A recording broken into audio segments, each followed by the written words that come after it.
కొబ్బరి చెట్లకి ఇట్లా సున్నం రాయడం వల్ల మన కొబ్బరి తోటలో ఉండే 50% ఆఫ్ ప్రాబ్లం అనేది మనకి సాల్వ్ అయిపోయినట్టే అనేసి కూడా అనుకోవచ్చు అనమాట. ప్రతి ఒక్క రైతులు ఇట్లా కొబ్బరి చెట్టుకి ఇట్లా 5 అడుగుల దాకా సున్నం రాయడం వల్ల కొబ్బరి చెట్టుకి ఒక ప్రొటెక్షన్‌లా అయితదనమాట. ఇప్పుడు మన ఫోన్‌కి ఎట్లా మనం టెంపర్ గ్లాస్ ఏసి ప్రొటెక్షన్ చేస్తామో, అలా ఇట్లా మనం సున్నం రాయడం వల్ల మనకి ప్రొటెక్షన్‌లా అయితదనమాట. అంటే మనం సున్నం 1 కిలో, కాపర్ సల్ఫేట్ ప్లస్ ఒక 50 గ్రామ్స్ ఆఫ్ సాల్ట్ ఇది 3 మిక్స్ చేసుకొని ఒక 10 లీటర్ వాటర్ మిక్స్ చేసుకొని కొబ్బరి చెట్టుకి ఇట్లా 5 అడుగులు చూస్తున్నారు కదా! 5 అడుగుల దాకా మీ కొబ్బరి తోట మొత్తం అసలు పెయింట్ అనేది చేసేయండి అనమాట. ఇట్లా చేయడం వల్ల మనకి రైనోసియస్ బ్యాటిల్ అనే ఒక పురుగు, తర్వాత రెడ్ బ్యాటిల్ అనే ఇంకొక పురుగు, తర్వాత ఈ చెద పురుగు ఇది 3 మనకి రాకుండా ఉండడానికి కొబ్బరి తోటలో మనకి చాలా హెల్ప్‌ఫుల్‌గా ఉంటదనమాట.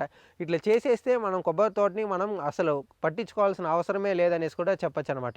ప్రతి ఒక్క రైతులు ఈ స్టెప్స్‌ని ఫాలో చేసుకొని మన కొబ్బరి తోటని మనం కాపాడుకుంటేనే మనకి బాగుంటాదనేసి ఈ వీడియోలో తెలియజేస్తున్నాను. ప్రతి ఒక్క రైతులు ఈ స్టెప్స్‌ని ఫాలో చేసుకొని ఈ తోటని చూసి అర్థం చేసుకోండి.